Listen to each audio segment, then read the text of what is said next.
자, 기말고사 17번 문제 봅시다. 자, 주어진 거 구하는 거 파악하면 식이나 그림으로 나타내서 풀어야 될 것 같은데 얘들 다짜고짜 식으로 나타내면 m과 n이 있는 분수식이 나올 거기 때문에 너무 복잡해 보이겠지?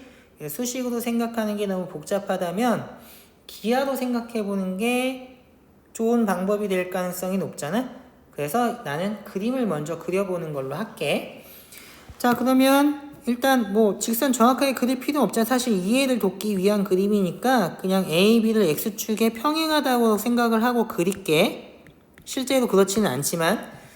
자, 그러면 A, B가 이렇게 표시가 됐다라고 하자. 그러면 P는 선분 A, B 내부의 점이니까 이렇게 찍으면 얘는 M 대 N 이렇게 표시할 수 있겠지?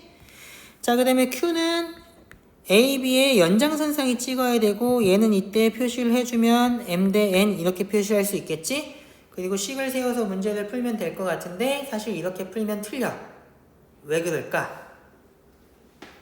얘는 사실 내분점, 외분점 공식 증명할 때 사실 다뤘던 문제인데 M이 큰지 N이 큰지에 따라서 경우 그림이 달라진다라고 했잖아.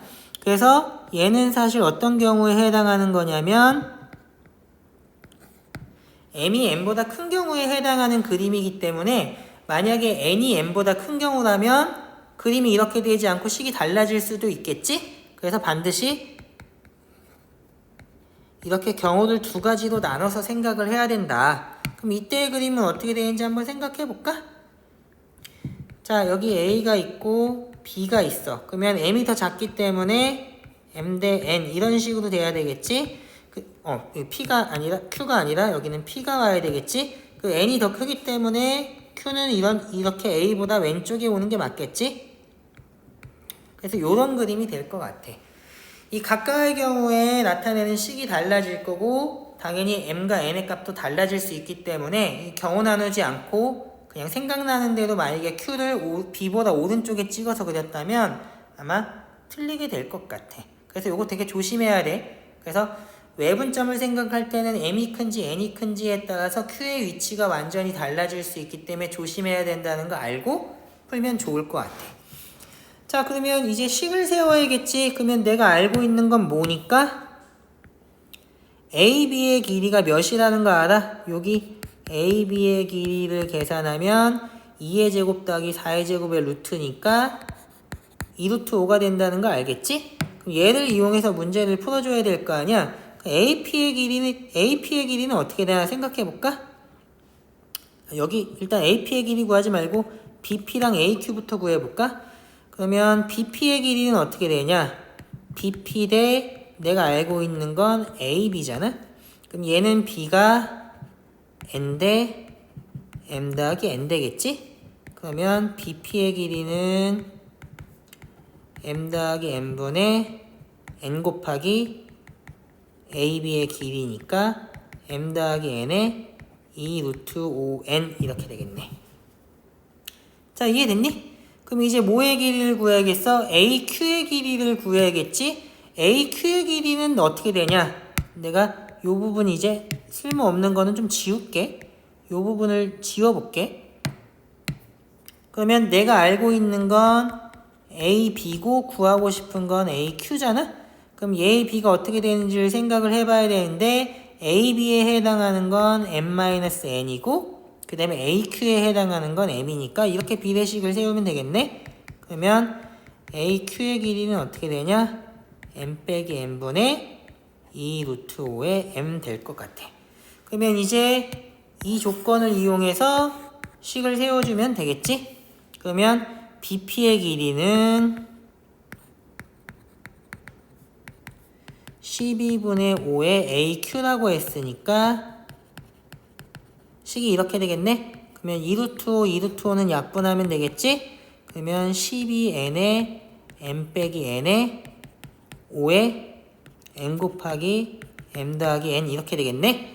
문자를 mn 둘 다 문자로 보면 사실 실수 조건이 있는 부정방정식이니까 풀기가 어렵잖아. 그러면 하나만 문자로 보는 건 어떨까? 그러면 나는 n만 문자로 보기로 할게. 사실 n만 문자로 보나 m만 문자로 보나 뭐 별로 상관이 없기는 하거든. 그럼 얘는 계산을 해주면 이렇게 될 것 같아. 그리고 우리 m만 문자로 본다라고 했으니까 사실 이거는 그냥 실수일 뿐이잖아. 그래서 얘를 판별식을 써보면 어떻게 되냐? 7n제곱 마이너스 4 곱하기 5 곱하기 12의 n제곱이니까 얘는 계산하면 49 빼기 240이니까 어쨌든 음수 되겠지? 왜 그러면 n은 양수니까 0이 아니니까 얘가 음수가 된다는 얘기는 m이 허수가 된다는 얘기잖아. 근데 m은 양수란 조건이 엄연히 있기 때문에 모순이 됐겠지? 그래서 이 경우는 답이 나오지 않는다. 그래서 이 케이스는 쿨하게 지우면 되겠지. 자, 그래서 두 번째 케이스로 넘어가야 되겠지.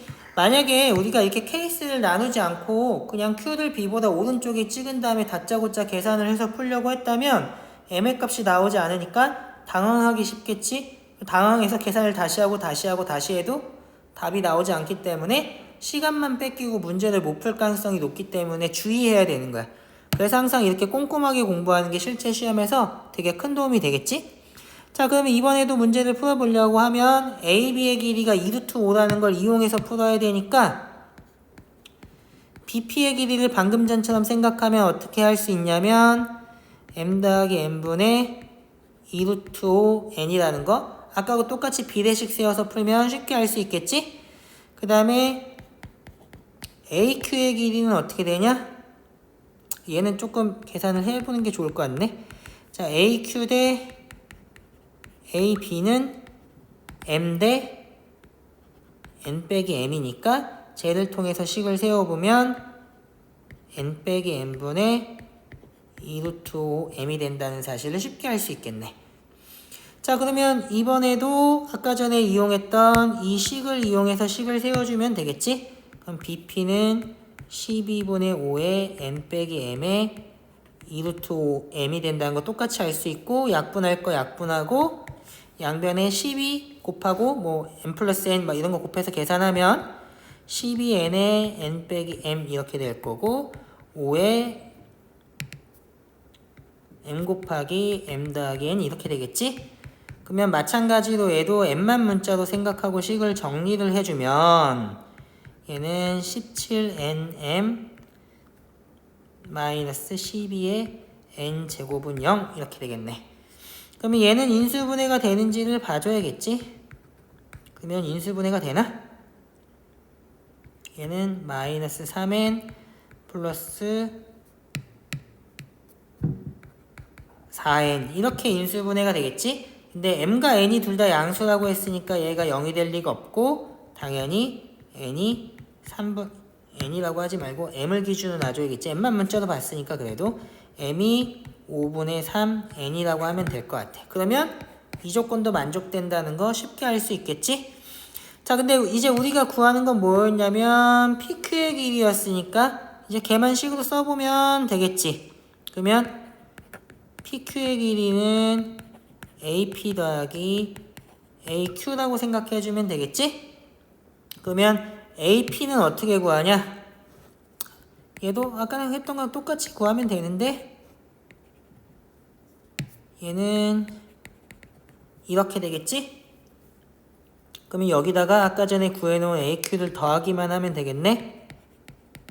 이렇게. 근데 m이 5분의 3 n이었으니까 얘는 계산하면 5분의 8 n에 5분의 6루트 밑에 쓸데없는 거 지울게. 이게 쓸데없는 걸 지우고 계산을 깔끔하게 하는 게 낫겠지? 그러면 5분의 8 n에 여기다 집어넣으면 5분의 6루트 5n 될 것이고 여기다 집어넣으면 5분의 2n에 5분의 6루트 5n 되겠네.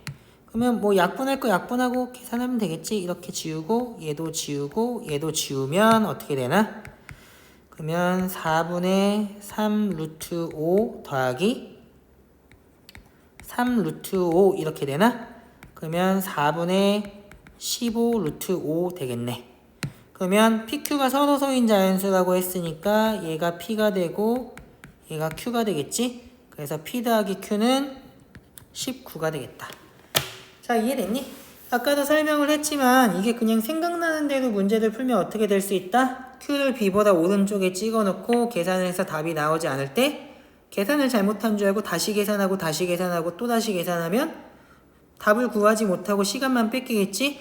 실제 시험에서 시간을 뺏기고 문제를 풀지 못하면 그냥 이 한 문제 못 푼 걸로 끝나는 게 아니라 멘탈도 흔들리게 될 가능성이 있어. 그래서 시험 전반에 걸쳐서 영향이 클 수도 있거든. 그렇기 때문에 그렇게 생각나는 대로 푸는 습관을 가지고 문제 공부를 하면 아마 시험에서 점수가 들쭉날쭉할 가능성이 높아. 반면에 사실 지금처럼 경우 나누는 건 외분점 공식 증명할 때 사실 했던 거잖아. 그때 왜 이렇게 해야 되는지 꼼꼼하게 신경 써서 공부를 했다면 당연히 이 문제를 풀 때도 m이 큰지 n이 큰지에 따라서 q의 위치가 달라지고 그 식이 달라진다는 걸 이해할 수 있다면 이해할 수 있게 되겠지? 그럴 가능성이 높겠지? 그러면 경우를 나눠서 풀 거기 때문에 첫 번째 경우에서 답이 나오지 않는다라고 해서 크게 당황하지 않고 바로 두 번째 경우로 넘어가서 답을 구할 가능성이 높을 것 같아. 그러면 안정적으로 시험을 보는 데도 도움이 되겠지? 자, 그러니까 항상 신경 써서 꼼꼼하게 공부해라. 자, 그럼 17번 문제 해설은 여기서 마치는 걸로 할게.